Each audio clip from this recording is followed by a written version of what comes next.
Salve, salve comunidade!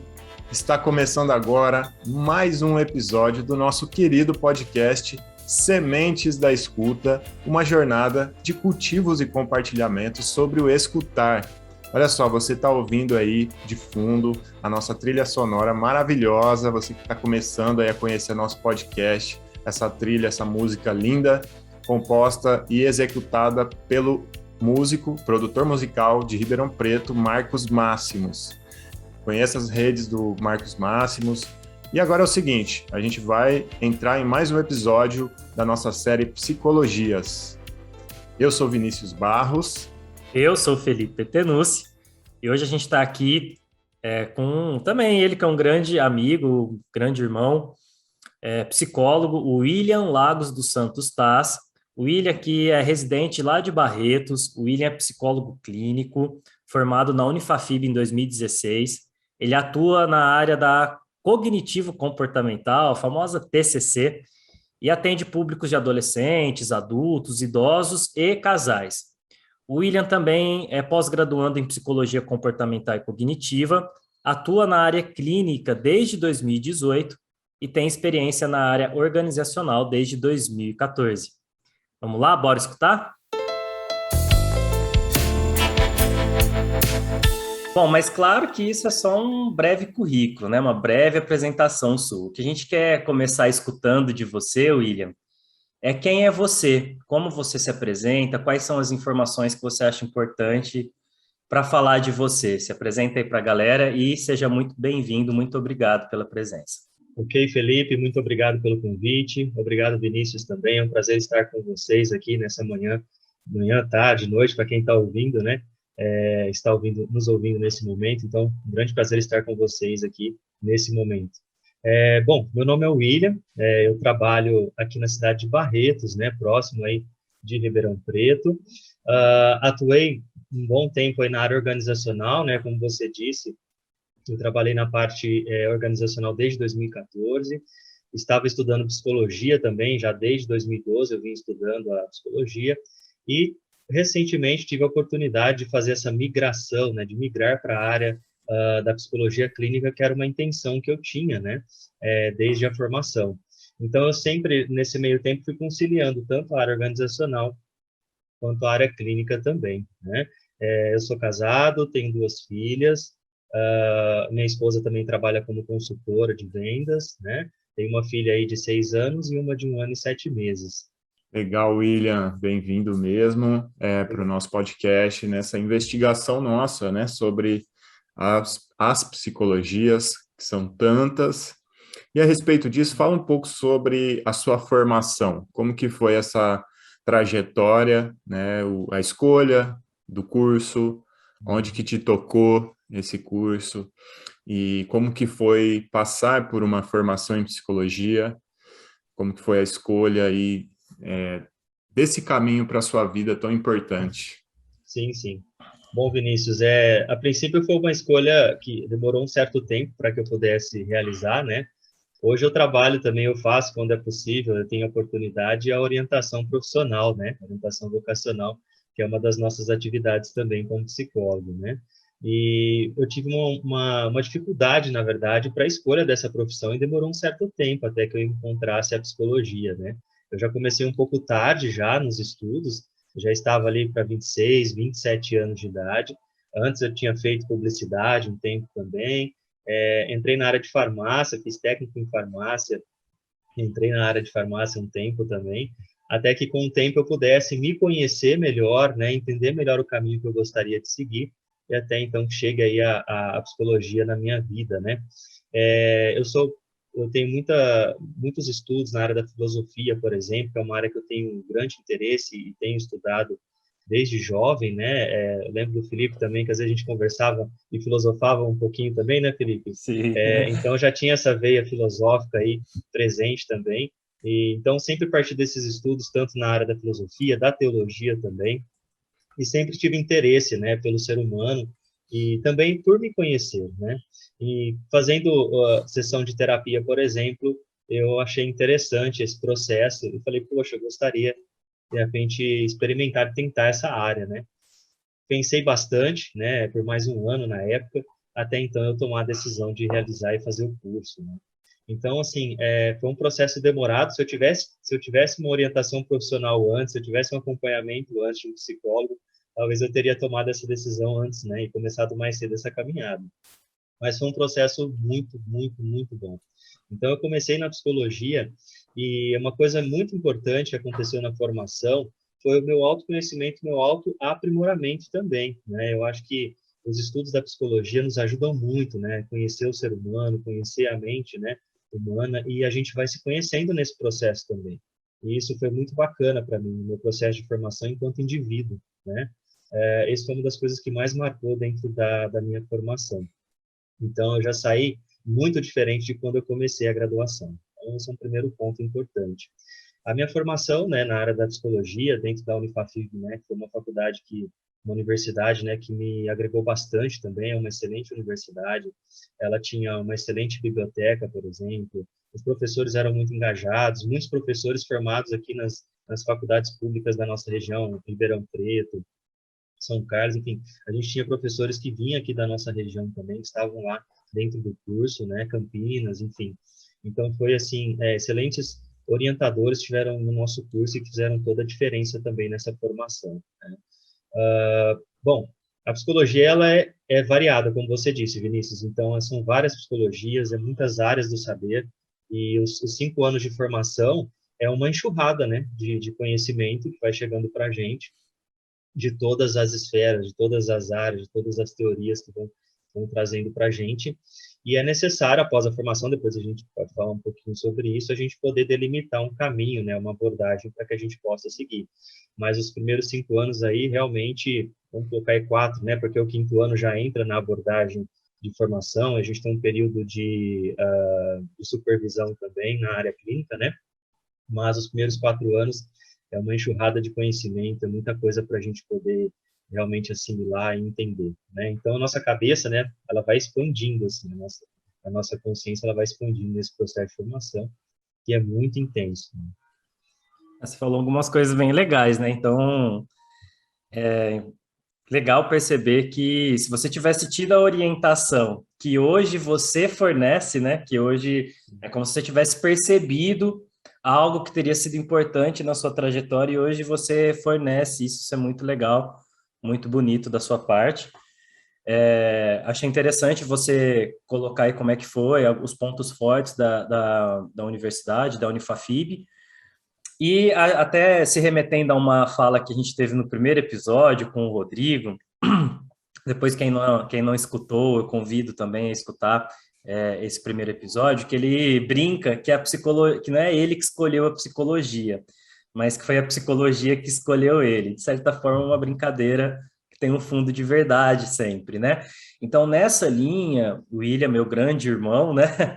Eu queria te perguntar sobre a sua linha de atuação. O Vinícius já levantou a bola, que é uma verdade muito grande, de que existem várias psicologias, né?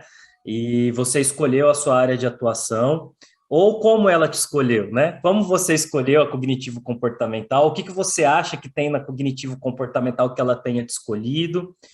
E já aproveitando, se você quiser comentar, tem uma coisa para nós que estamos em formação, que é o grande objetivo do nosso podcast, é disseminar um pouco essa informação, principalmente para quem está em formação, que é o dogmatismo e o ecletismo. O ecletismo é achar que você pode fazer uma mistura de todas as linhas de atuação e fazer um bem bolado ali com tudo. Já o dogmatismo é achar que só a sua linha de atuação serve, só ela é válida. Como que você vê a relação da linha que você escolheu com as demais? Quais são os limites? Quais são as aproximações? Bom, e nesse processo de formação, né, na parte, ainda na graduação da universidade, no último ano a gente direciona a nossa escolha da abordagem. Então, dentro da universidade, eu não sei se isso já mudou lá, mas nós tínhamos a área da comportamental, da psicologia comportamental, e a outra da psicanálise. Então, era possível os alunos, né, os formandos, escolherem a abordagem para seguir na abordagem clínica, né? Então, eles teriam essa supervisão durante todo o ano. Então, nesse processo, eu escolhi a psicologia comportamental, que é uma que eu me identifiquei mais, né? Eu achei ela uma abordagem mais direta, mais objetiva, né? Eu acho que é muito da identificação. O próprio aluno, ele vai, durante a formação, porque a gente vai conhecendo a maior parte das abordagens, né? Então, o aluno, ele já vai percebendo, né? O graduando, ele vai percebendo que se identifica com mais com uma ou com outra abordagem. Então, no último ano, a tendência é que já tenha essa escolha estabelecida. Não que isso possa mudar depois da formação, pode também, mas eles já conseguem nos orientar e nos acompanhar para que a gente possa realmente ir conduzindo a nossa área de escolha. Eu já tinha um interesse pela cognitivo-comportamental, porque a gente teve também as aulas, né, relacionadas à abordagem, então eu achei muito interessante, eu me identifiquei, e principalmente fazia muito sentido para mim, né, então, assim, muitas vezes você vai ouvir sobre abordagem, e tem pessoas que vão ouvir sobre a cognitivo-comportamental, ou sobre o comportamental radical, por exemplo, eles vão se identificar, vai fazer sentido para eles. Então, outros vão fazer mais sentido a psicanálise, a fenomenologia, né? Então, assim, vai depender muito de cada um. Né? É igual aquela questão que ele falou. Então, me escolhe, né? Não é eu que escolho, essa abordagem acaba me escolhendo porque faz sentido para mim, eu me identifico e eu passo a seguir dentro dessa abordagem. Então, depois da formação, que foi na área comportamental, da análise do comportamento, aí eu fui realmente me especializar, conhecer um pouco mais da psicologia cognitivo-comportamental para aplicar na clínica, né? Eu achei que ela complementava a abordagem comportamental, até porque é uma segunda onda, né, das terapias comportamentais e cognitivas, né? Depois a gente vê uma terceira onda também chegando aí com novas linhas de adaptações na área clínica, né? Então, achei que ela complementou. Tem pessoas ainda utilizam a análise do comportamento na atuação, e a própria análise do comportamento, ela também passou por várias reinvenções, no sentido de se aprimorar também e acompanhar a evolução, né?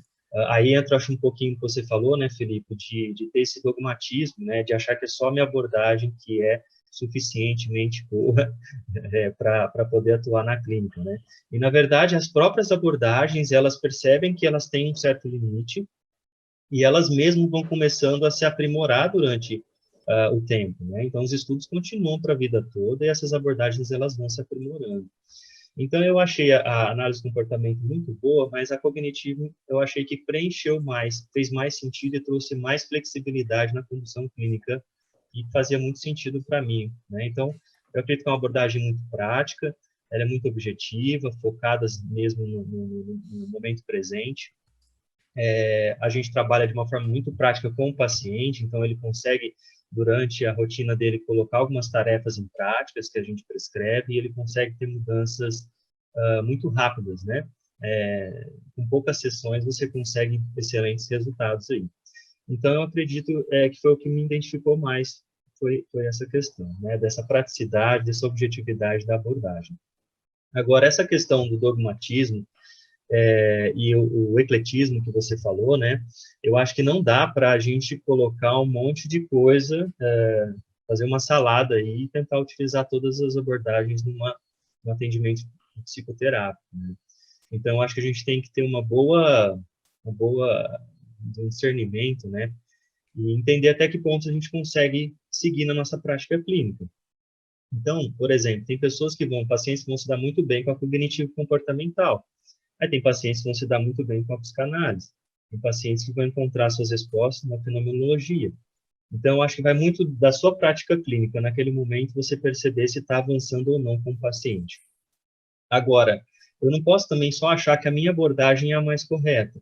Então, muitas vezes, dentro da minha abordagem, se eu levar ela realmente ao pé da letra e usar ela, teoricamente, ela vai ter, sim, resultados comprovados, né, cientificamente. Mas pode ser que com aquele paciente ela dá uma travada. Você não consegue seguir com aquele paciente a partir de um certo ponto. Por isso que é importante, Felipe e Vinícius, a gente não só se limitar no nosso estudo da abordagem principal. Eu acho que vale a pena dar uma olhada nas outras abordagens, estudar um pouquinho das outras teorias, das outras abordagens. Vale a pena a gente fazer leituras diferenciadas também, desde a filosofia, sabe? A gente ter conhecimentos variados. O psicólogo ele tem que conhecer um pouco sobre tudo, porque vai muito do paciente que vai chegar para você na clínica. Então, ele vai trazer um universo ali dentro, e que você vai ter que ter ou vai ter que estudar um pouquinho para entender um pouco desse universo do paciente.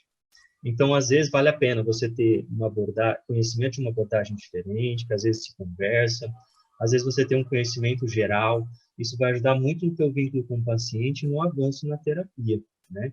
Então, assim, você pode ter a sua abordagem de escolha, você pode trazer complementos nessa abordagem, né? Então, hoje nós temos a terapia do esquema, por exemplo, que ela traz a questão do Bowlby, né? Que é aquela formação do vínculo, que é da psicanálise, mas junto com a parte comportamental, cognitivo, sabe? Ele junta algumas teorias ali, por exemplo, a questão da terapia dos esquemas, que se complementam e acabam ajudando na formação daquele esquema do paciente. Isso ajuda muito na evolução. Bacana. Então, assim, tem que fazer sentido. Tem que fazer sentido e tem que ajudar para a evolução do paciente. Tá? Agora, se a gente chegar lá com um monte de coisa misturada, aí leva um pouco da hipnose, leva um pouco da regressão, aí começa a trazer outras terapêuticas que não são científicas, né?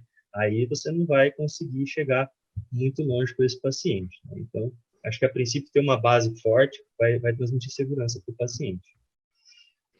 Muito legal, William. Acho que você agora se aproximou mais do ponto que é o ponto fundamental do nosso podcast, que é a escuta, né? Que é essa relação íntima, de intimidade, de relacionamento com quem está ali com você, né? A escuta psicológica, que é uma escuta que também não é simplesmente, como você trouxe, não é somente uma escuta científica, técnica, né? Você trouxe a ideia da filosofia, a ideia de um conhecimento humano mais profundo. E aí eu queria te perguntar em cima disso, se você disse que começou um pouco tarde, eu já questiono isso, será que foi tarde ou será que foi na hora? Porque eu estou cursando com 36 e acho que está na hora, assim. Talvez Pensei antes eu nisso também. não estivesse tão preparado para algo tão complexo, né? Porque realmente não é só uma ciência, né, técnica, acho que requer a psicologia, acho que requer também uma certa vivência, né? E aí eu te pergunto, como que era a sua escuta antes do curso de psicologia? Você disse que trabalhou com farmácia e outras coisas. Você já se sentia um bom escutador? Você tinha interesse? E como que foi se aprofundar nisso e realizar, então, a sua primeira escuta psicológica, no estágio, talvez tenha sido no estágio, né, durante a faculdade? Como que foi estar pela primeira vez de frente com alguém e falar, agora eu sou um psicólogo, eu sou quase um psicólogo e eu vou escutar essa pessoa? Eu acredito que... Nossa, Vinícius, eu não sabia, eu achei que você era mais jovem aí também, até pela tua fisionomia no vídeo aí. As Então aparências já... enganam, meu amigo. Tamo junto, então, tamo junto. Eu pensei, bom, se 26, 27 anos é muito, eu e o Vini que começou depois dos 30. Gente, não tem hora, hein, para começar. Vamos lá. É verdade. Isso é muito interessante, porque você já vinha de uma área de formação e vocês descobriram um novo caminho, né? Isso é muito importante Isso. mesmo. E muitas vezes na orientação profissional tem isso, né? Ah, eu vou escolher aquela área, eu acho que aquilo vai ser pro resto da vida, né? Então eu escolho uma profissão, eu começo e aquilo vai ser pro resto da minha vida. E não, a gente pode mudar os nossos caminhos e encontrar novos rumos para a nossa formação, para a nossa atuação profissional, né? Então, bacana. Então a gente está junto nessa aí. Já não me sinto É isso sozinho, aí. então. Na minha faculdade tinha só jovenzinhos ali, 18, 19 anos, então eu me sinto mais à vontade, sabendo que vocês também aí, experientes, né, estão aí também nessa caminhada. Bom, Isso aí. eu confesso que eu mudei muito a minha escuta de antes e depois da formação, né, então eu sempre fui mais tímido, na verdade. Eu tinha uma tendência a ser mais retraído, nas relações sociais, por exemplo, eu ficava mais como ouvinte, eu não participava tanto, eu não era o centro da roda, assim, no convívio social em geral, né? Embora quando eu tivesse a oportunidade, né, Fê, eu sempre, eu trazia ali o domínio para a roda, mas eu sempre tentava ficar mais na minha ali. Mas eu sempre tive dificuldade, eu percebi na formação quanto a minha escuta era falha, né? Então, a gente tem uma tendência a ouvir já preparado para dar o próximo passo, né? Então, eu já escuto pensando na minha resposta. Então, não tem uma escuta efetivamente ativa, empática, né? Então, isso era um grande desafio. E o que as pessoas hoje sofrem, né, na atualidade, na verdade, né? Então, você percebe as pessoas com dificuldade na comunicação porque muitas vezes elas não conseguem se ouvir. Elas são boas comunicadoras, elas conseguem trazer a fala, mas não conseguem se ouvir, né? Ouvir um ao outro e talvez trazer esse entendimento. Então, sim, a minha formação, ela ajudou muito nesse processo. É a nossa principal ferramenta, eu acredito, né? A escuta, ela nos auxilia demais na prática clínica, né? E até tem uma parte que fala, né? Se você, para saber se você está atendendo bem o paciente, você tem que saber se você está ouvindo mais e falando menos. Então, quando você percebe que no atendimento com o paciente você está falando mais do que ouvindo, então tem algum problema, né? Então, a gente precisa realmente ouvir muito mais do que falar na prática, né? Porque na escuta você vai encontrar e conhecer aquele paciente a fundo, né? Você vai conseguir achar os caminhos para poder acessar aquele paciente. Porque muitas vezes eu falo, então você tem depressão, tem ansiedade, então vamos lá, o protocolo é esse, você tem que fazer isso, fazer aquilo, e eu não separo um espaço para poder ouvi-lo, né, efetivamente. E muitas vezes nesse espaço da escuta eu vou encontrar outras coisas que estão ali que são muito importantes para o diagnóstico daquele paciente. Então, hoje, até na minha prática de vida, né, eu aprendi a ouvir muito mais do que falar e conhecer muito mais as pessoas do que antes eu conhecia, né? Então, e abriu portas para o meu relacionamento com as pessoas também. Então, quando a gente se torna um bom ouvinte, né, quando a gente consegue, até isso é uma habilidade social, né, a gente até exercita na clínica isso. Então, você ouvir a pessoa, você demonstrar interesse pela pessoa, né? Então, muitas vezes, só de você falar para a pessoa, nossa, é verdade, fala um pouco mais sobre isso para mim, nossa, mas isso é muito interessante, deixa eu entender melhor essa escolha que você fez. Cara, isso tem um poder enorme, porque as pessoas precisam falar sobre si, né? E antes de poder se abrir para a escuta, por exemplo. Então, isso é uma habilidade que também, para a minha vida, abriu muitas portas, né? Então, eu pude conhecer mais pessoas, acessar lugares que eu não acessava antes, porque eu aprendi a ouvir e me interessar pelas pessoas. Então, quando eu aprendi a me interessar pelas pessoas, aí e ouvir mais, aí meu universo, não só a formação, mas a minha prática social, ela teve um avanço muito grande. Então, é uma ferramenta, até o nome do projeto, né, Sementes da Escuta, né, eu achei um excelente nome, né, Semente da Escuta, né, então talvez seja essa a intenção de estimular mais a escuta também, e isso é fantástico. Né? Então, para mim, mudou Mas, muito no processo de formação.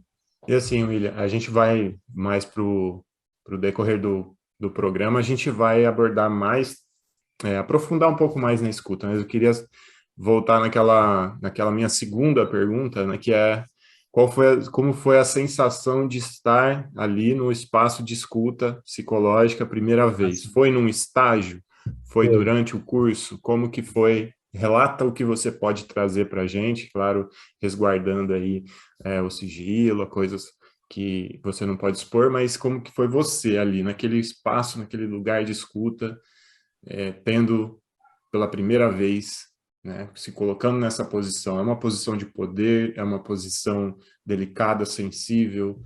Foi na área do estágio, então nesse último ano, quando tem o estágio na parte clínica, então a gente começa com um paciente e muitas vezes a gente vai com ele até o final do ano, que é o período daquele estágio da supervisão, né? Então a gente atende os pacientes, tem supervisão da clínica, né?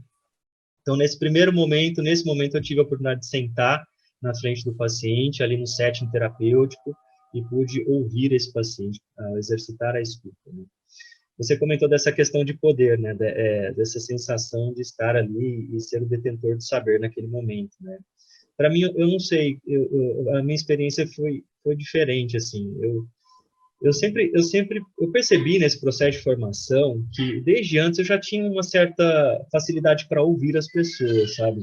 Eu sempre tive essa facilidade para sentar e ouvir. Até no trabalho, por exemplo, as pessoas sentavam comigo e ficavam contando as coisas. Então eu tinha essa paciência, esse cuidado de sentar e realmente ouvir o que a pessoa estava falando.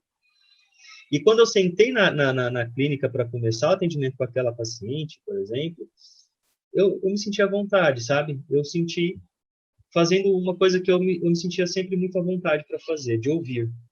sabe? Eu sentei e comecei a ouvir a demanda daquela paciente e naquele momento eu saio de mim, né? Porque a gente tira o foco da atenção de nós mesmos naquele momento. Comecei a ouvir aquela paciente, a sua demanda, e de repente a coisa começou a fluir sozinha, assim, sabe? Sozinha no sentido assim, sabe? Porque existia aquele receio, né? Nossa, como é que vai ser, né? Eu vou sentar lá e aí, como é que as coisas vão rolar? Se a paciente não gostar de mim, e se a paciente não quiser voltar na semana que vem, porque tem esse medo da rejeição também, né? Aí se a paciente não voltar na semana que vem, se ela não gostar da minha cara, e se eu falar alguma uma coisa, uma bobagem, né? Então, assim, tinha, sim, esses receios naquele primeiro contato no estágio, né? E quando eu sentei e comecei a ouvir, aí eu já fui lembrando da parte da teoria, né? Que a professora, né, as orientadoras foram trazendo, ali eu já fui inserindo os meus primeiros questionamentos e começando a levantar e fazer a análise funcional, né? Porque era a terapia comportamental, então eu fui fazendo a análise funcional do paciente ali, naquele primeiro momento. Então, assim, foi bem ansiogênico, eu fiquei bem ansioso, bem, com bastante medo, mas na hora que eu escutei a paciente, eu saí de mim ali, eu trouxe meu É, foco totalmente para ela e a coisa começou a fluir. gostei muito dessa parte que você falou. Naquele momento eu saí de mim. Para onde você acha que você foi?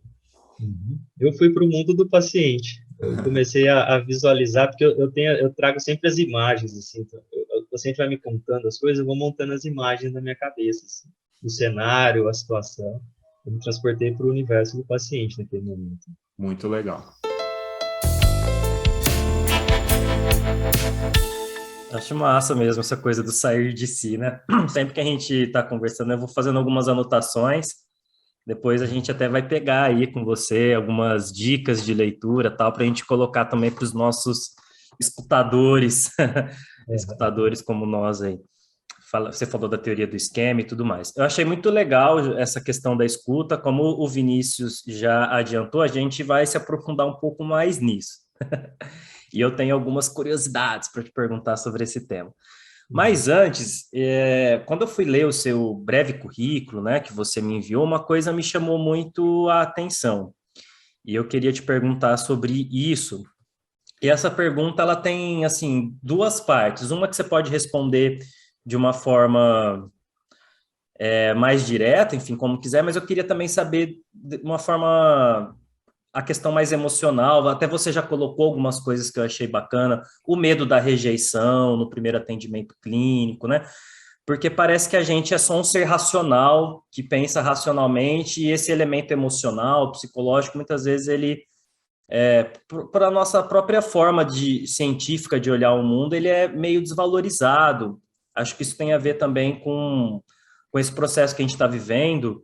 Até a pandemia trouxe muito esse questionamento de valorizar a saúde psicológica, que parece que vem sendo negligenciada há um bom tempo. Então, eu gostaria de saber sobre o seu mercado de trabalho, a sua experiência profissional, e o que me chamou a atenção no seu breve currículo. E eu gostaria que você comentasse sobre isso. Você atende adolescentes, você atende adultos, idosos e casais, né?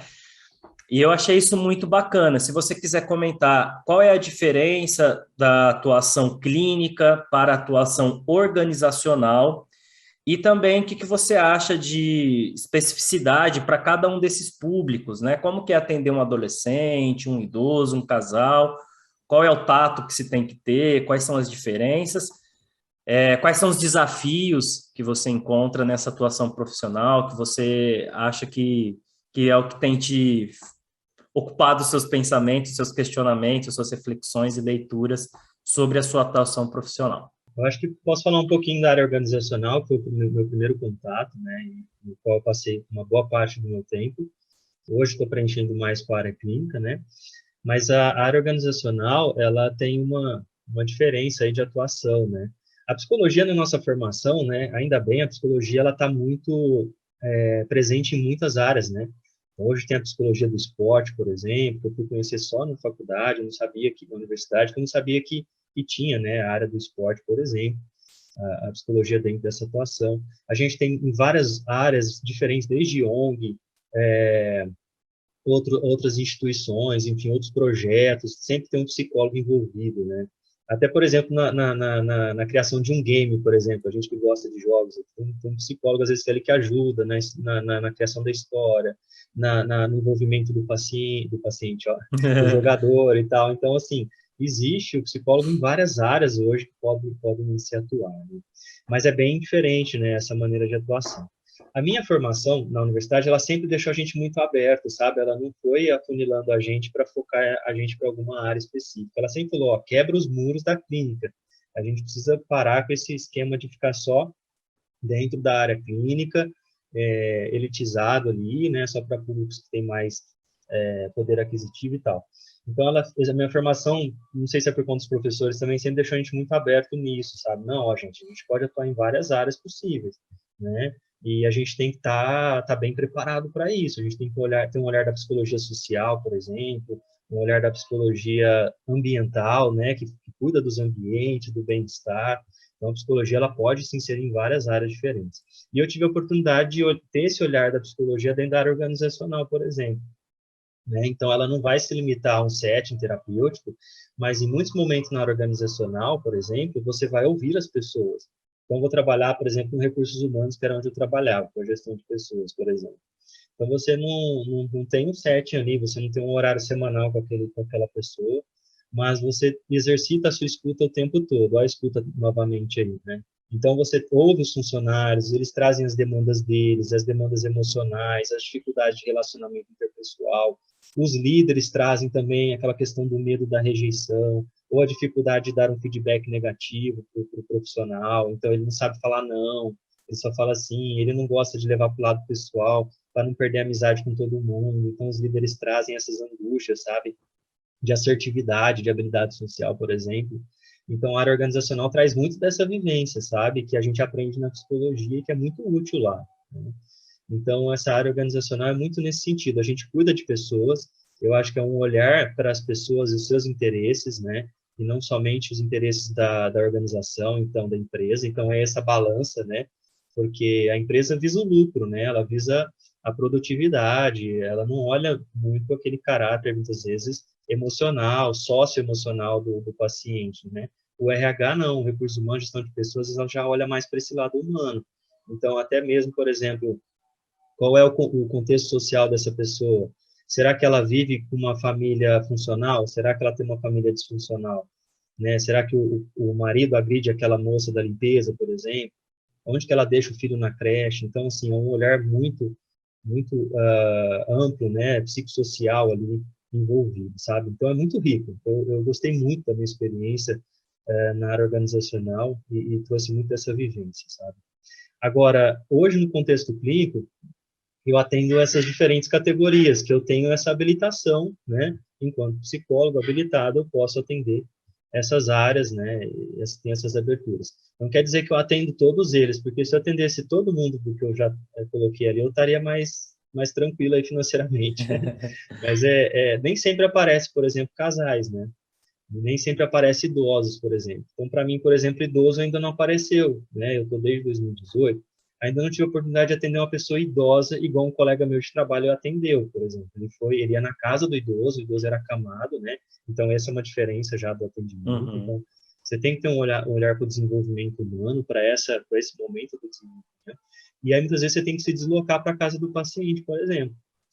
E aí você tem que ter uma criatividade ali. Você, por exemplo, igual, às vezes você leva um jogo de tabuleiro para vocês jogarem juntos, e aí vocês vão fazendo ali a terapia, envolvimento naquele momento, sabe? Então, ele Mas, tem todo um cuidado que é muito interessante. Então, eu não peguei, por exemplo, idosos, mas eu estou aberto para poder atender e ter essa experiência também.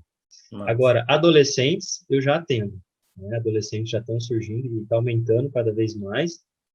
O adulto, né? Não tem que falar que eu acho que a grande fatia que a gente vai perceber na clínica são pessoas adultas. Mulheres e homens, eu acho que eu percebi mais mulheres do que homens, mas eu acho que essa faixa é parecida. Então, mais ou menos esse público que eu já atendo hoje, que eu já tenho vivência. E aí sim tem diferença. Então, se você pegar um adolescente e um adulto, tem bastante diferença, né? Ainda mais que o adolescente ali, você vai pegar ali de 11, 12 anos até 14, né? E aí, cara, assim, é muito diferente, sabe? Os universos desses adolescentes, por exemplo. A gente tem lá, sei lá, de 11 a 13 anos, é um universo, é um diálogo. De 14 para 16 já muda totalmente o diálogo, os interesses daquele adolescente, daquele jovem, daquele juvenil, sabe?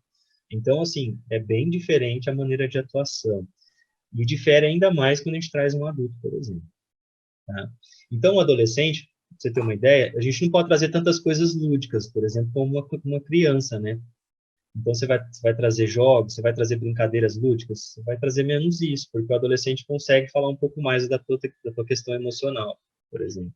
Então, aí você vai trabalhar dentro da tua abordagem, mas sempre trazendo elementos que possam acessar aquele adolescente, né? Então, por exemplo, se ele gosta de games, por exemplo, se ele gosta de desenhos, se ele gosta de séries, se ele gosta de um jogo específico, então você vai pegar esse gancho com aquele adolescente para estimular o interesse dele, porque geralmente eles chegam na clínica meio assim, tá?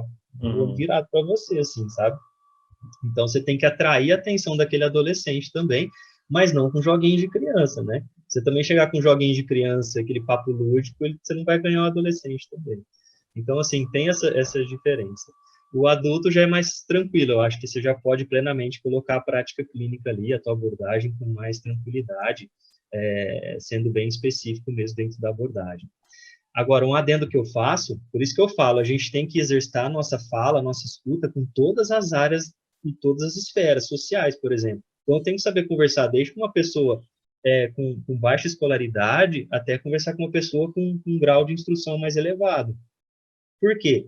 Eu não vou poder chegar para o meu paciente que tem um grau de escolaridade, às vezes, baixo naquele momento, com comentários científicos, com nomenclaturas típicas da psicologia, ele não vai entender nada daquele processo. Eu não vou poder, muitas vezes, explicar o porquê que eu estou fazendo aquilo de uma maneira bem científica. Eu vou ter que trazer de uma forma elaborada para aquele paciente entender o motivo pelo qual ele está fazendo aquela tarefa, por exemplo, né? Então, esse cuidado também é interessante de aprender a ouvir, para entender o universo daquela pessoa, a posição dela e tal, para você poder se comunicar efetivamente com ela posteriormente. Então, essas seriam mais ou menos as diferenças aí entre adolescente, adulto, idoso e casais. Casal, por exemplo, também apareceu recentemente. Eu estou atendendo um casal e aí é um grande desafio também, porque são dois universos diferentes, né? E aí vai um monte de problemática. Eu acho que a gente tinha que fazer um programa só para isso, porque Legal. o casal é um negócio complicado. Então vem muita demanda ali, é muito interessante também, mas a diferença é que você vai ter dois, né? Dois pacientes ali com você, de universos diferentes, e a gente vai trabalhar desde a comunicação, a resolução de conflitos, resolução de problemas. A gente pode trazer a TCC, que é a minha abordagem, você pode inserir ela dentro do atendimento de casal com tranquilidade. É lógico que tem outras ferramentas, né? Tem cursos que a gente vai se aprimorando para terapia de casal, se atualizando, mas dá para utilizar a abordagem de uma maneira bem efetiva. Até mesmo com família, tá, meninos? Então, a gente consegue até colocar também terapia familiar também dentro da TCC, a gente consegue trazer essa abordagem com bons resultados, tá? Agora, queria aproveitar esse gancho, né, para deixar claro o seguinte: vocês vão perceber na formação que vai chegar uma hora, por exemplo, eu atendo muito, tem muita coisa aí que eu atendo, né, que eu estou aberto para atendimento, mas não quer dizer que eu vou ficar o resto da vida atendendo tudo isso, tá?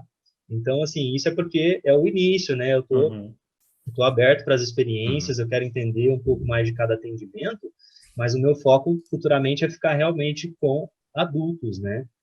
Exclusivamente adultos. E aí talvez eu possa pegar ali casal, talvez, né? Mas assim, exclusivamente adultos, e não idosos e adolescentes. Agora, se a minha vivência na área da adolescência, por exemplo, eu perceber que está me estimulando mais interesse, eu percebo que dá para desenvolver alguns estudos a partir dali, sabe? Às vezes a gente tem grupos de adolescentes, por exemplo, no ambulatório que a gente já tem grupos de adolescentes. Se isso for despertando, eu percebendo que tem um caminho, eu posso até me direcionar e focar na área de adolescentes. Mas ele tem que ser adolescentes, entende? Uma coisa que eu quero trazer é justamente isso. Não dá para atender de tudo a vida toda, sabe? A tua agenda não vai comportar, os teus estudos não vão comportar, porque são universos diferentes. E aí você precisa realmente se aprimorar mais em cada um deles, né? Porque vai ter público para todas as áreas. Então, se você quiser atender adolescentes, vai ter público de montão. Criança, nem se fala. Tem muita demanda, né? Adultos também e idosos também. Então, vai muito do teu direcionamento depois, né? quem te escolher, né, novamente, né? Quem vai escolher você? Vai ser os adolescentes, vai ser os idosos, vai ser os adultos, casais. Então, você vai escolher ali e vai seguir aquela área, tá bom? Você está no começo, né, de uma trajetória profissional. O que você percebe hoje que permeia a demanda dos seus pacientes? É óbvio que tem questões íntimas, né, muito específicas, mas o que você acha que está permeando aí a demanda das pessoas que você está escutando? É mais o campo do trabalho, a questão profissional, financeira, questões políticas, afetivas, morais? Como que é a leitura desses fundamentos aí das necessidades das pessoas? E também, se você conseguir no final emendar, o que você considera uma clínica bem-sucedida? Ela tem um tempo determinado? Ela tem um resultado específico? Fala um pouco disso também, por favor. Primeiramente, a respeito das demandas, né, que a gente tem percebido nos atendimentos, né? Eu faço atendimento na área clínica particular, né, onde eu tenho minha clínica, eu recebo os meus pacientes particulares nesse momento, e eu tenho atendimento ambulatorial também numa instituição aqui em Barretos, né, e aí a gente tem uma demanda diferenciada também, né? Por exemplo, dentro desse ambulatório que a gente atende, a gente tem um ambulatório de saúde mental, então a gente tem lá os profissionais psicólogos e os psiquiatras também em conjunto, né? Acaba sendo um atendimento mais focal, então a gente muitas vezes não é uma terapia que vai seguir até quando o paciente quiser, ou o resto da vida, sabe aquela coisa assim? Então, ele roda mais, então, eles são cíclicos, né? Então, pode ser que o paciente tenha alta, pode ser que ele volte para o ambulatório de novo, e assim vai. Mas ele tem um foco, assim, uma abordagem mais focada. E aí, nesse ambulatório, especificamente, eu percebo muitas questões relacionadas, por exemplo, ao trabalho, porque é uma assistência aos colaboradores ali. Então, vem muitas demandas relacionadas ao trabalho, por exemplo. Então, dificuldade de relacionamento interpessoal, dificuldade de resolver conflitos, ou questões com a liderança, né? Então, às vezes vão surgir, por ser um contexto de pessoas da área organizacional, a gente percebe essa demanda, né? O segundo ponto que surge bastante ali também são questões emocionais, né? Questões afetivas mesmo. Então, a gente tem a ansiedade, a depressão, né? Que estão presentes ali no contexto. E muitas vezes não é por questão do trabalho. Então, vamos supor, olha como que é variado, assim. Às vezes chega inicialmente uma demanda de trabalho, mas na hora que você vai explorar, conduzir, fazer o segmento daquele paciente, você percebe que são demandas, na verdade, familiares, né? Então, no contexto de um abuso, né, psicológico em casa, ou uma dificuldade de expressar as próprias emoções, resolver conflitos em casa. Então, aí não é só do trabalho. Às vezes o trabalho é onde estoura, né? É onde o paciente realmente Sim. apresenta ali, fica mais agudo o quadro dele e tal. Mas só que você vai explorar, você vai ver que é a demanda familiar, por exemplo. Então, o contexto familiar pesa muito, viu, Vinícius? É algo que está bem presente. E relacionamento conjugal, então isso também, isso falando da parte ambulatorial, mas é isso também na área clínica, na clínica particular, lá na psicologia. Então, lá a gente traz também demandas de casal, relacionamentos conjugais, sabe? A gente tem um parceiro mais crítico, ou então não tem tanta assertividade, é mais agressivo, ou então um abandono afetivo ali, né? Então, assim, a gente vê essa questão de relacionamento conjugal e familiar bastante presente, né? Então, trazendo aí essa demanda, essas questões de demanda clínica, é isso. Então, a gente pode colocar lá trabalho, conjugal e familiar. Eu acho que é isso, sabe? Tá muito presente nisso, tá? Fora isso, aí a gente tem os transtornos de personalidade, né? Que aí aonde você vai entrar num outro ponto, né? Onde realmente é um cuidado mais intenso, vai demandar mais esforço, demanda também um terapeuta, porque pacientes mais difíceis de evolução, né? Então demora bem mais tempo. Aí é uma questão do transtorno da pessoa, tá? Eu não sei se eu respondi, Vinícius, a primeira Foi pergunta. O que você ótimo. acha? Foi isso Foi mesmo? ótima a sua resposta. É interessante perceber. Era isso mesmo que eu queria que você trouxesse onde está mais, onde você percebe mais está a fonte desse sofrimento psíquico, né? Que é um sofrimento que as pessoas desenvolvem dentro relações do dia a dia, né, do cotidiano. Então, você trouxe aí conjugal, trabalho, relações afetivas, foi muito bem respondido, obrigado. E aí, Vinícius, complementando também, lógico, a pandemia, né? Sim, De é o que eu março do ano estava passado pensando. para cá, né? Hoje teve um boom na clínica, né?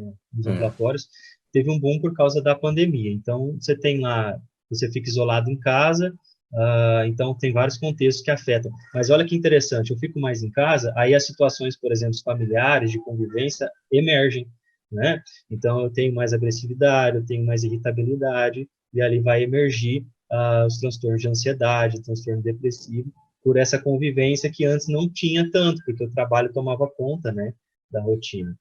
Esse é um primeiro ponto. E depois a curioso, questão né? de... E Curioso aí... que parece assim, desculpa te Imagina, interromper, mas imagina. parece assim, éramos casados, mas não convivíamos. Agora É, convivemos e tá difícil exato. ser casado. É diferente quando cada um vai trabalhar, né, e os filhos ficam na É, escola. Então, tira muita gente desses desafios da convivência, né, Vinícius? Então, agora não, colocou todo mundo junto ali, pai, mãe, filho junto, aí as coisas começam a ficar um pouco mais desafiadoras, né, para as pessoas. E o outro ponto, isolamento social mesmo, né, porque a hum, gente percebe que o contato social é importante, então estar em casa, estar isolado, é uma parte do nosso ser, né, que é a parte social, que fica negligenciada naquele momento. A gente vai suprir com chamadas de vídeo, WhatsApp e tudo mais, mas a gente percebe essa falta, as pessoas sentem essa falta, mesmo com a tecnologia, isso pega bastante, não poder ir num barzinho, não poder ver os amigos, né? Então, tudo isso é um ponto de extravasamento, né? É um ponto importante para as pessoas relaxarem, terem um lazer, e que às vezes nesse momento não está tendo, né? Então, aí fica só trabalhando, só trabalho, cobrança do trabalho, ou então em casa, as coisas de casa, filho, cobrança e tal, e aí não tem um ponto para extravasar, não tem um ponto de lazer ali que é importante na rotina, e aí sim também pode desencadear, né? Por exemplo, fobias específicas, né? Então a pessoa também fica muito tempo em casa, e aí a hora que ela vai sair para ir no mercado, ela já começa a sentir uma ansiedade que antes ela não sentia, sabe? Ou então eu vou ver um grupo de pessoas que aí de repente começa a sentir uma sensação estranha. Por quê? Porque eu não exercito, né? Eu passo muito tempo sem exercitar aquele convívio social e quando eu vou para fora parece que é um grande desafio e me deixa angustiado também estar novamente no convívio social depois de tanto tempo. Então tem várias questões que a pandemia também afetou bastante, viu? Parece que se perde um pouco por falta desse convívio, desse transitar por outros ambientes, né? Você até falou que o ambiente de trabalho, não, vamos combinar que também, na maioria dos casos, não é um ambiente saudável. Às vezes é um ambiente tóxico, é um ambiente problemático, mas acho que esse convívio, conversar com diferentes pessoas e tudo mais, ajuda a colocar a nossa vida um pouco mais em perspectiva, né? E a gente Uhum. ficou, até por conta desse momento da pandemia, tão encerrado na nossa própria vida e nos nossos próprios problemas, como você falou, a gente não consegue nem de alguma forma se aliviar desse peso e nem colocá-lo em perspectiva. E até estava lendo, não sei aonde, eu ando lendo umas coisas e estou ficando velho, eu esqueço. Que quando você está de frente para um problema que parece não ter solução, uma coisa importante que você pode fazer é tentar mudar a perspectiva, né? Porque às vezes não tem solução naquela visão, naquele viés, se remetendo até o que você falou das subjetividades dos pacientes e daí o lado positivo das diferentes psicologias, né? e tem aquela questão também sobre o que você considera uma clínica bem-sucedida. Como que você faz essa leitura de, ó, esse atendimento resultou em algo positivo, em algo legal, trouxe uma mudança, tem a ver com o tempo do atendimento? A TCC, ela busca um tempo específico, ela se prolonga, ela tem menos sessões, tem isso. E quando que você sente ali que realmente fez um efeito legal para a vida da pessoa? Perfeito. Nós, na terapia cognitivo-comportamental, a gente sempre faz a avaliação do humor do paciente, né? Então, você pode fazer isso todas as sessões, ou a cada 15 dias, uma vez por mês, e você vai avaliando o estado de humor daquele paciente e os principais sintomas e sinais, por exemplo, da ansiedade e da depressão. Então, eu sempre faço esse acompanhamento, pelo menos eu gosto, cada um, lógico, tem uma forma de fazer o manejo ali na clínica, mas eu sempre gosto de acompanhar justamente por isso, Vinícius, para poder verificar se a minha interação com o paciente está tendo resultado.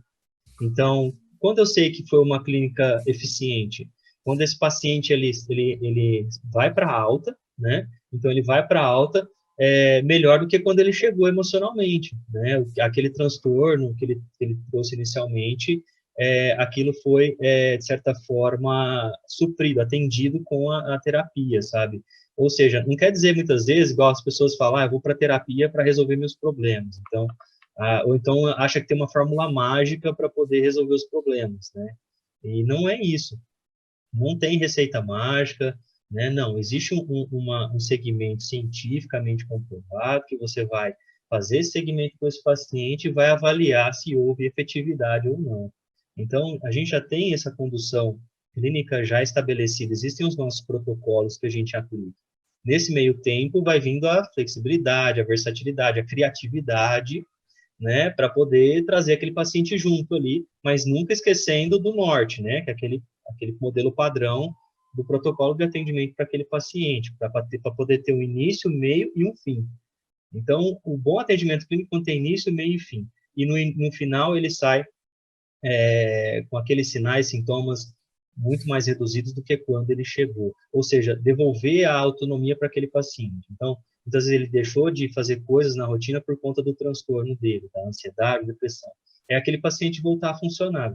Eu acho que bem objetivamente é isso, o paciente voltar à rotina normal, e muitas vezes não quer dizer que ele vai ter a remissão completa dos sintomas, tá? Então, até porque a ansiedade não tem como sair daí, a tristeza não tem como, ela faz parte da nossa vida, mas eu consigo lidar melhor com essa tristeza, com essa ansiedade, e continuar produzindo e tendo qualidade de vida. Isso é um desfecho. Isso varia, pode ser 12 sessões, pode ser 24 sessões, pode ser 1 ano, pode ser 2 anos, daí depende de cada paciente. É personalizado esse atendimento.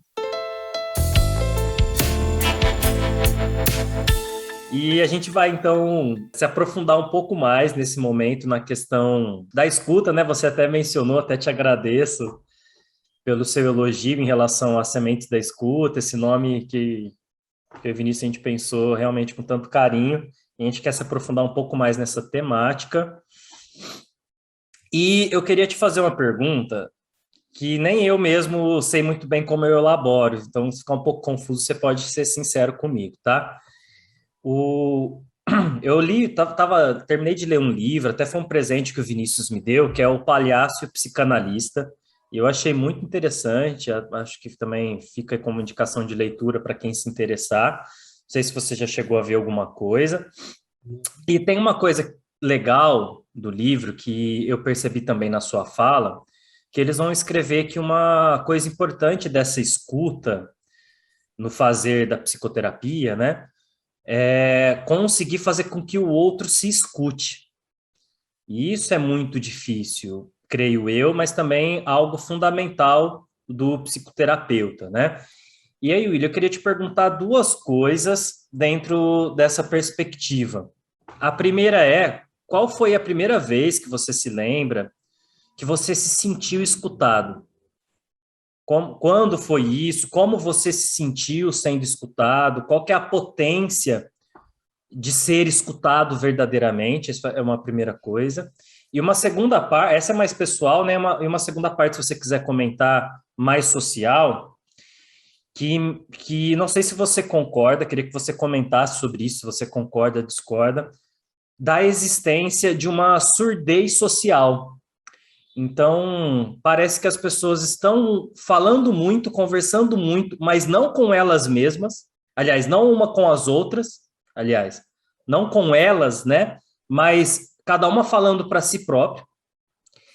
E mais do que isso, cada uma falando para si próprio, sem se vincular com o outro, mas não se escutando de verdade. Então, uma espécie de uma surdez social que paira sobre a sociedade. Isso você concorda, discorda? Acha que isso é um dos problemas que a psicologia deve enfrentar? Inicialmente, esse trecho do livro eu achei muito interessante, porque realmente é na fala do paciente que ele vai se ouvir.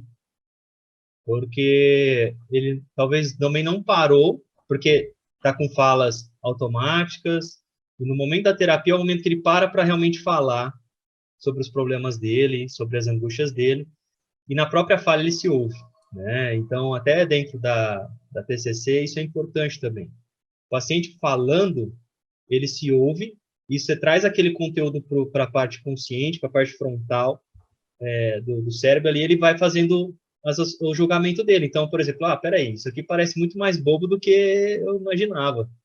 Sabe assim? Nossa, mas essa atitude minha agora, analisando, não era realmente... Mas por quê?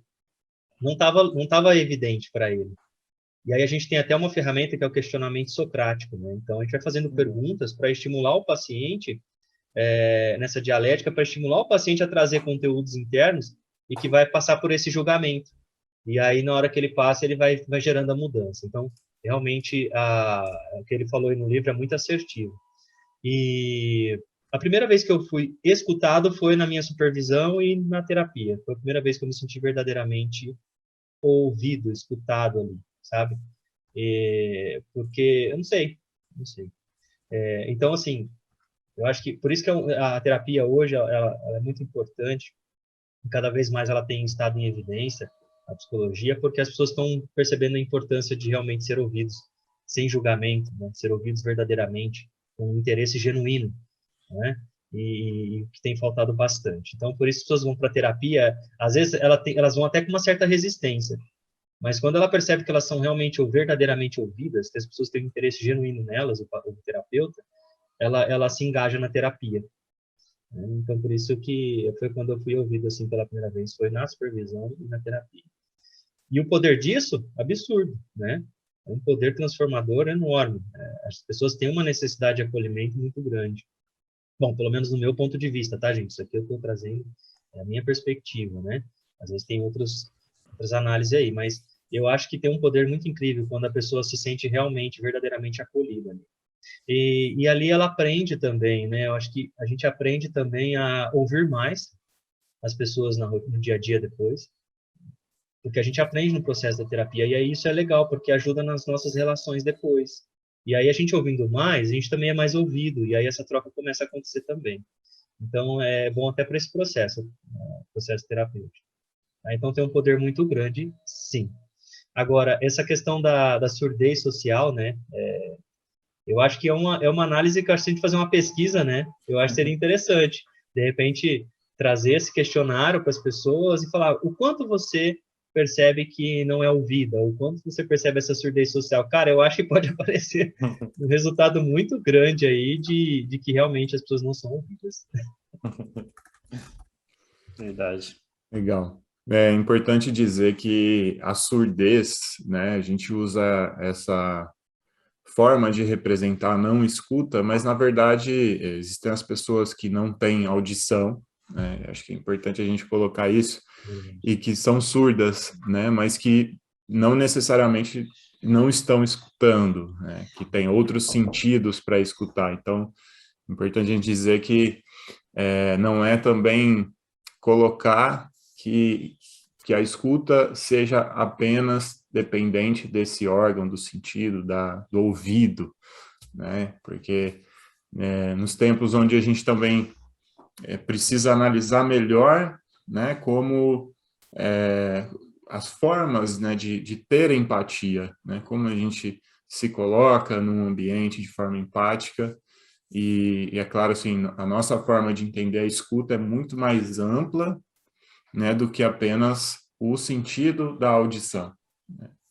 E eu acho que isso inclui pessoas também que, de repente, não ouvem, né, nesse sentido orgânico, mas que escutam, que se percebem, que conseguem se expressar e ser bem recebidos.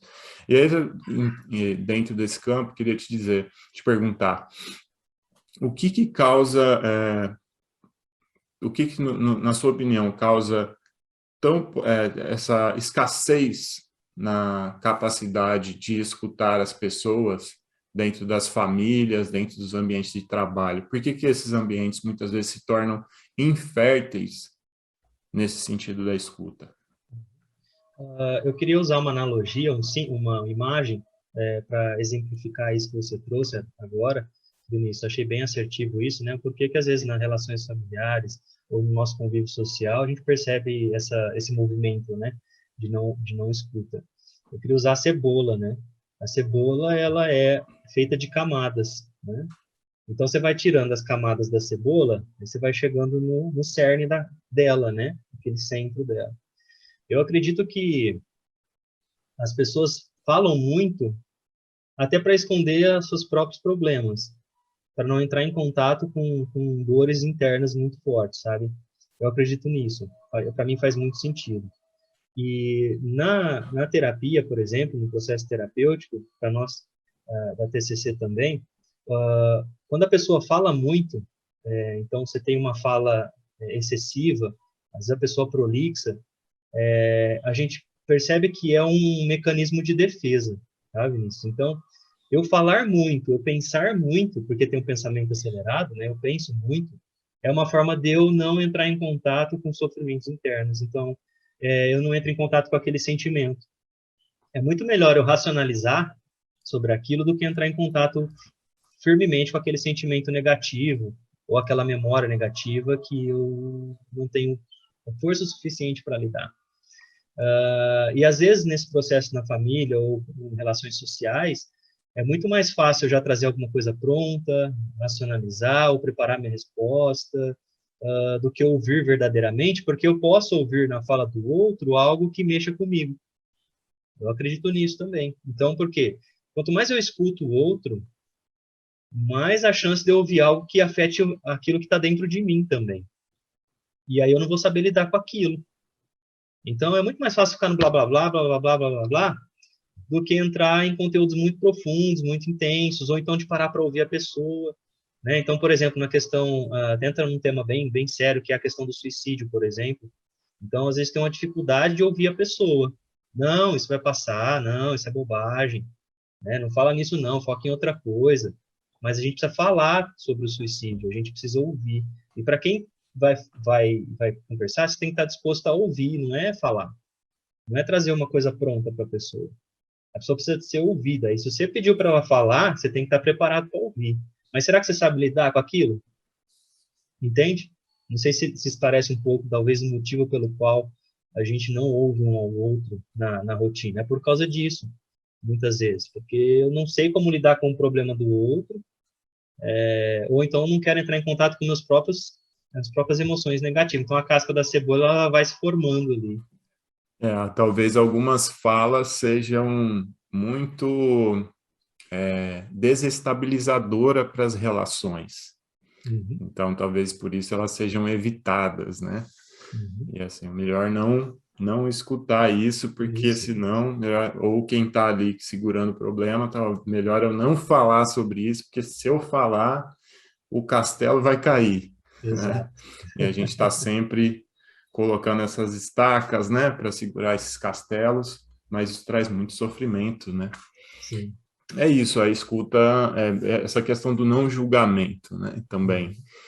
Esse é um tema bastante que me intriga muito, né? O não julgar é uma técnica, é uma intenção, porque às vezes parece que o não julgar é o não criticar, não fazer uma fala de não ter uma reprimenda ali com a pessoa, mas parece que também, assim, quando a gente também elogia demais, quando a gente quer colocar muito para cima, ser muito positivo, também é um julgamento, né?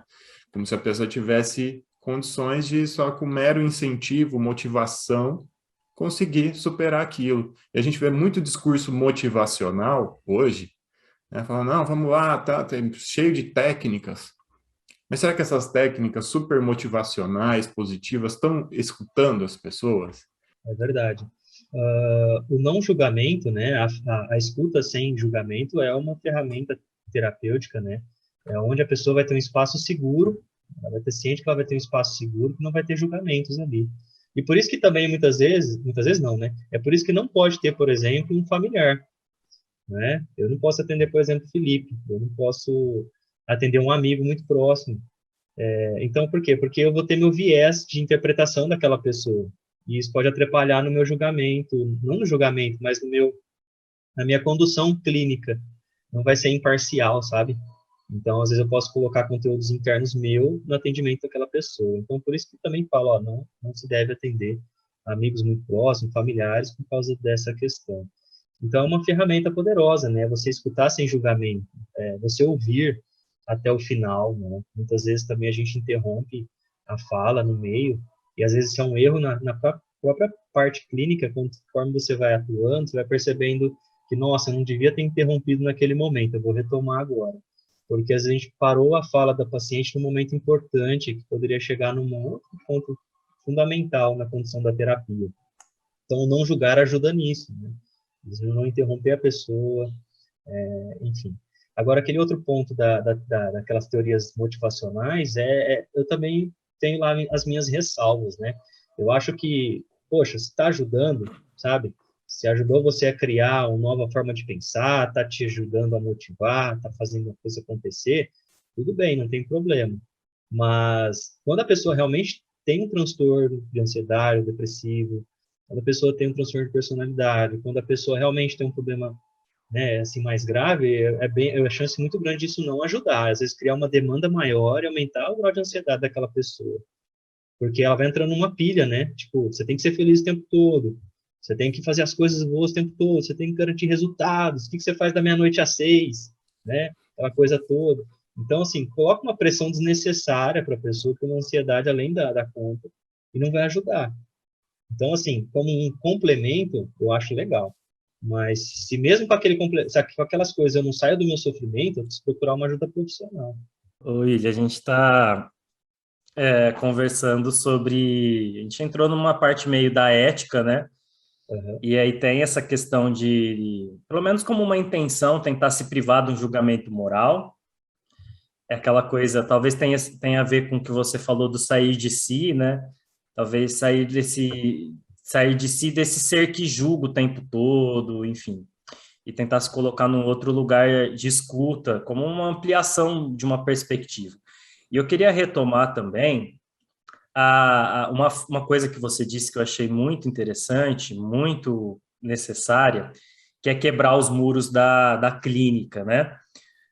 O Vinícius fez esse adendo importante sobre a gente pensar a escuta de uma forma mais ampla, então aí não só ligado a essa questão do órgão, do sentido, do ouvir, mas uma escuta mais ampla, uma escuta que não se dá só pelas palavras faladas, né? E eu gostaria de te perguntar, primeiro, qual a função social, como que a psicologia, ou se você quiser falar mais específico, né, da sua linha de atuação, como que a cognitivo-comportamental,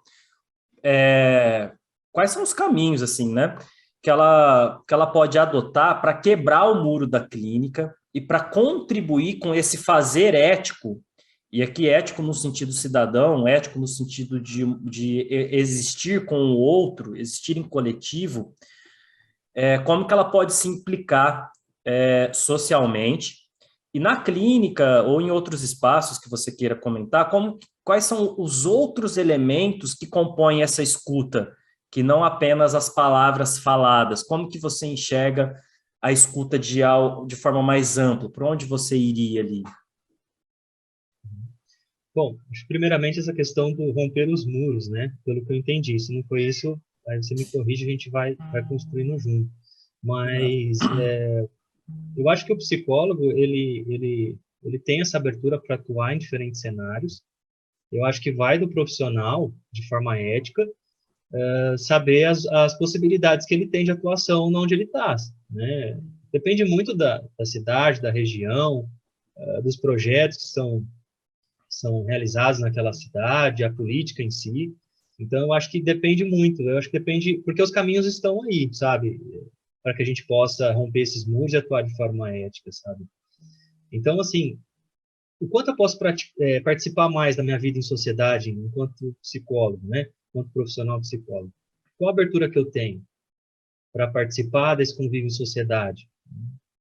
Então, por exemplo, você vê psicólogos que às vezes vai para um projeto no final de semana, no sábado, eu vou atender lá a família no projeto X, que é de famílias carentes, vulneráveis. Então, eu vou lá, de graça, eu atendo aquelas famílias. uma forma social de estar presente, exercitar a escuta, e participar mais desse desenvolvimento humano, não ficando restrito somente à prática clínica, sabe? Eu posso atuar na questão política, eu posso ir para o Conselho Federal ou Estadual de Psicologia, atuar mais nas políticas lá que estão sendo realizadas, me envolver mais nas discussões, mudanças que eu acho importante. Então, eu acho que é isso, é o quanto eu consigo enxergar de caminhos de forma ética que eu possa atuar fora da clínica. Mas se você não tem também essa possibilidade, ou ainda não se sente à vontade, também não precisa se sentir obrigado a, né, trazer isso para fora nesse momento. Mas eu acho que a gente precisa praticar mais isso, sabe? Estar mais presente, porque as pessoas estão abrindo cada vez mais as portas, sabe? Do saber da psicologia. Né? Igual você tem, eu falando um pouco da minha experiência na parte organizacional. Hoje, na instituição que eu atuo, já tem um núcleo de atendimento ao colaborador, por exemplo. Ou seja, você vai ouvir as demandas emocionais do paciente, você vai entender, e você vai fazer intervenções em grupo com aquelas pessoas, né, que têm problemas, às vezes, de grupo ali no departamento delas. E você tem um profissional da psiquiatria ou um psicólogo que está ali para ouvir, para poder exercitar a escuta e proporcionar também que os outros também exercitem a escuta. Muitas vezes tem uma ferramenta que a gente chama de roleplay, né? Você faz até troca de papéis, por exemplo, onde um faz o papel do líder, o outro faz o papel do colaborador. Você troca os papéis, ali já tem um movimento catártico, né, que você consegue se ver nas relações. Aquilo tem um poder transformador muito grande. Então, quer dizer, isso é um exemplo de que você sai da clínica. Você coloca as pessoas para se ouvirem, para trocarem os papéis e saber vestir o sapato do outro, né? Que legal. E aí você consegue transformação dentro, por exemplo, da organização. Então, é isso que eu percebi e percebo na minha realidade. Mas vocês aí também que estão envolvidos, trabalham com os projetos, cara, o quanto vocês têm de caminhos que podem transpor a barreira da clínica, né? Que podem atuar de forma mais ampla na área da pesquisa, né? Desenvolvimento social, até como um arcabouço que vocês têm de conhecimento da área da antropologia, da sociologia. Cara, vocês têm um poder enorme de contribuição, que é muito importante. Então, pensar dessa forma, eu acho que aí a gente consegue enxergar os caminhos. Muito legal, massa. William, você falou sobre o vestir o sapato do outro, né? Essa metáfora ficou bem interessante. Tem aquela expressão dos antigos, né? A expressão popular que diz: cada um sabe onde o calo aperta. É verdade. Mas a gente não sabe onde aperta o calo do outro. Ô, Vini, deixa eu só um outro adendo Diga. rapidinho, desculpa te interromper. No livro O Palhaço Psicanalista, né, tem o Cláudio Tebas, que é palhaço, e ele faz uns cursos, e uma das perguntas do curso que eu achei muito interessante é por que o sapato do palhaço é maior do que o pé dele. E aí ele fala que as pessoas sempre dão várias teorias, fazem várias perguntas, porque ele está falando ali dessa escuta lúdica, de conseguir se conectar nessa escuta lúdica, e aí a resposta que ele fala é porque o sapato não é dele. O sapato não é do palhaço. E eu acho que teve muita relação com o que você falou. Eu vou me despir para tentar entrar no mundo que é do outro. E isso exige, né, muito. Enfim, só essa analogia também. E Desculpa te afinal, interromper. saber onde é que o calo do outro está apertando, né? Que a gente sabe muito bem do nosso calo e às vezes parece que o nosso calo é o único calo que tem no mundo. Mas não é. Todo mundo tem seu calo e tem o seu aperto do sapato. Mas, assim, William, a gente falou muita coisa, foi uma conversa muito interessante, e eu queria te perguntar, assim, mas afinal, o que é escuta? Essa é uma pergunta que, para resumir, Vinícius, é bem desafiadora, viu? O que é definitivamente a escuta, né? Uma definição técnica é o ato de ouvir o outro, onde eu tenho um emissor e eu tenho um receptor. De uma forma técnica é isso, né? A escuta é a comunicação, né? Ela tem um emissor e tem um receptor. Então, a escuta seria eu ser o receptor, né? E muitas vezes o codificador daquilo que é emitido para mim, né? Então, eu trazendo para minha roupa aqui de terapeuta, né? Eu acho que seria isso. Escuta é você receber aquilo que foi emitido pelo emissor e codificar, e muitas vezes reestruturar antes de devolver isso e emitir isso novamente para aquele que me emitiu. Eu acho que seria isso, sabe? Eu receber aquilo que foi emitido e reestruturar e devolver. Acho que a escuta é isso. Bacana, me lembrei também da metáfora do carteiro, que está lá nesse livro também, que você fala, né? Você recebe isso como se fossem cartas e meio que saber reendereçar, né, William? Não sei se é exatamente, mas tem carta que você devolve, ó, isso que você está falando para mim é seu. Tem carta que você, ó, você está falando dessa outra pessoa e meio que ter esse poder de... Não esse poder, né? Usei a expressão errada, mas enfim, tentar fazer esse reendereçamento dessas cartas, não sei se faz sentido. William, a gente está caminhando então para a parte final, né? Como o Vinícius já falou, foi um papo muito interessante, muito bacana. Tenho certeza que todo mundo que está escutando aí com atenção aprendeu muitas coisas legais com você. E nesse momento final, após essa pergunta, gostaria que você, se você quiser falar aí brevemente, passar aí para a galera, para a gente, eu também quero muito. O que você anda lendo? Alguma dica de um livro que você acha interessante? Você comentou da teoria do esquema, eu achei isso muito legal, me parece, não sei se eu escutei bem, mas a teoria cognitiva comportamental ampliando os seus horizontes, tentando se desenvolver. Então, se você quiser falar qual autor que você está lendo, qual livro, dar alguma dica, seria muito legal. Uhum. Enfim, esse espaço está livre para você falar se você quiser aí também, essa dica de leitura. Legal. Bom, o que eu tenho lido, né, na verdade, eu tenho lido com mais frequência, vou trazer alguns subtítulos aqui que eu acho importante, né, para a parte clínica aí, né, inclusive. Então, alguns títulos que eu costumo ler, né, que são muito importantes. Da minha abordagem, né, da cognitivo-comportamental, que é o Manual Clínico dos Transtornos Psicológicos. David Barlow. Isso. Tá aí, ó, tamanhozinho da Um tijolo. massa, um tijolo. Tem um livro também, eu não peguei, mas é do Aaron Beck, da Terapia Cognitivo-Comportamental, que é o livro que de cabeceira, né? A gente tem que estar lendo constantemente também para a nossa prática clínica. E a cognitivo-comportamental, a gente costuma falar que é igual um jogo de tênis. Quanto mais eu pratico, melhor eu fico. Então, quanto mais eu ter leitura sobre a abordagem e praticar, conversar igual no diálogos como esse, né? Melhor vai ficar a minha habilidade de terapeuta, né? Aí eu tenho cuidado bastante de adolescentes, né? Então, tem a prática clínica também, da terapia cognitivo-comportamental para crianças e adolescentes também. Está muito legal aqui, do Robert Fredberg e da Jessica McClure. Também muito bacana. Tem o livro de ansiedade. Esse aqui é muito fofinho também para criança e adolescente. Ansiedade na terapia cognitivo-comportamental para crianças e adolescentes. Eu estou trazendo o que eu estou lendo hoje, tá, gente? Estou anotando aqui, estou tentando anotar. Legal. Esse aqui é muito, muito legal para adolescente, para criança, que é a Mônica, só que é uma edição da Mônica, é diferente, sabe? Ela é naquele estilo Graphic MSP, lá, um estilo diferente de coisa, chama Força. A Mônica, ela nesse livro, ela lida com problemas emocionais, questões de relacionamento conjugal entre o pai e a mãe, que muitas vezes não pode ser resolvido pela força, sabe? É muito legal isso aqui para falar questões onde a minha força já não resolve, né? Trabalhar essas questões. Esse outro aqui é muito legalzinho também.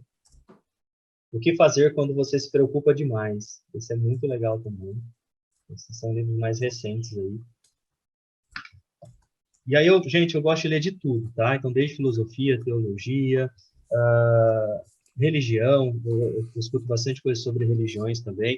Tem esse livro que eu não consegui realmente engatar na leitura, mas acho bem legal esse tema, do William James, As Variedades da Experiência Religiosa. Aí eu já vou mais fora da curva, sabe assim? Mas porque muitas vezes eu atendo pacientes, por exemplo, que trazem muitas questões religiosas, né? E na hora deles fazerem as interpretações deles, as analogias deles, vão trazendo muitos elementos da religiosidade.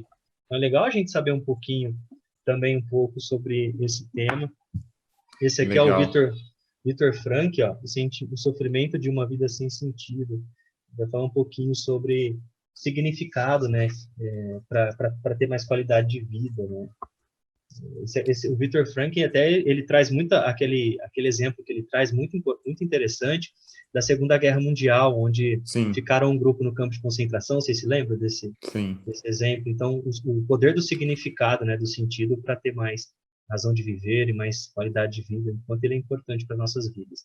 Eu acho um pouquinho do que eu estou lendo agora, assim, mais da minha área, da abordagem, e um pouquinho fora também, aí entrando em outras esferas. Essas seriam minhas dicas de leitura para vocês.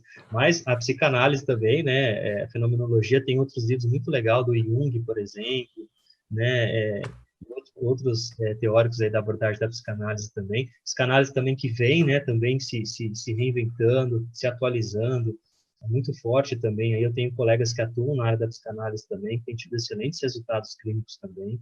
E tem o Carl Rogers, né, também, que que é muito bacana, psicoterapia breve, né, isso, né, humanista. Então, são coisas que trazem muitos insights, muitas reflexões muito boas, que ajudam na condução dos casos na clínica também. William, foi muito bom te ouvir hoje. Obrigado pela sua partilha, né? Estivemos aqui esse período com você, foi ótimo. Grato pela sua generosidade. Fica a admiração pelo seu trabalho, a forma como você se dedica, a forma como você realmente transformou sua vida. É um exemplo para nós, que vamos aí seguir por essa trajetória, e para todo mundo que está escutando também. E é isso, deixa aí o seu último recado, e quem sabe uma próxima aí a gente volte a se falar. Ô William, e também, só para deixar, né, vamos colocar aí, depois você me passa qual a forma de entrar em contato com você. Às vezes tem alguém te escutando, hoje tem esse atendimento virtual, que se bem conduzido também pode produzir bons resultados. Você está fazendo esse trabalho bacana de vocação profissional, então quem tiver vontade de conhecer mais o William e entrar em contato com ele, a gente também vai deixar aí na descrição, não sei se o e-mail, o que você usa aí para entrar em contato, tá? Perfeito, deixo sim. Bom, eu queria agradecer demais, Vinícius e Felipe. Parabéns pela iniciativa de vocês nesse programa Semente da Escuta, né? Esse podcast, muito legal a iniciativa. Parabéns mesmo por essa ideia, né? Fiquei muito à vontade aqui com vocês. É sempre bom conversar com pessoas inteligentes, que têm boas ideias. Isso é gratificante. E poder compartilhar um pouquinho, né, da minha história, da minha vivência. Eu ainda não tenho muita bagagem na área clínica, estou construindo isso, mas é muito gratificante poder compartilhar um pouquinho da minha experiência como psicólogo clínico aqui com vocês, e também a vivência que eu tive na área organizacional. Então, novamente, vocês me ouviram, vocês foram a minha escuta hoje, e isso tem um poder enorme, né? Para nós profissionais também poder ser ouvido, ser valorizado, é muito, muito, muito gratificante. Gente, que entrevista maravilhosa, espero que vocês tenham gostado, foi muito bom conversar com o William. Esse nosso segundo episódio da série Psicologia ficou excelente, gostei demais, espero que vocês também. E aí, Felipe, curtiu? Gostei pra caramba, realmente o William trouxe muitas coisas interessantes. E, claro, vocês aí, nossos escutadores, se vocês quiserem saber mais sobre o podcast Semente da Escuta, acessem lá nossas redes sociais. Nós estamos no Instagram, no YouTube e no Spotify. E quem quiser entrar em contato para conversar com a gente sobre qualquer assunto, a gente tem um e-mail disponibilizado para isso, que é o Sementes da Escuta, tudo junto, tá? @gmail.com. A idealização e coordenação do podcast foi do Vinícius Barros e minha, Felipe Petenucci. A trilha sonora é do Marcos Máximos, o Vinícius já falou dele na introdução, e nós vamos estar aí também colocando o contato dele para vocês na descrição, quem quiser entrar em contato com o Marcos. E a identidade visual é por conta da Cami Vince também. Ficou muito lindo a nossa logo, nós ficamos muito felizes, e vocês podem também entrar em contato, aí na descrição nós vamos deixar esse caminho para vocês falarem aí com a Cami também. Muito obrigado pela escuta e até o próximo episódio. Valeu, Vini! Valeu, tchau!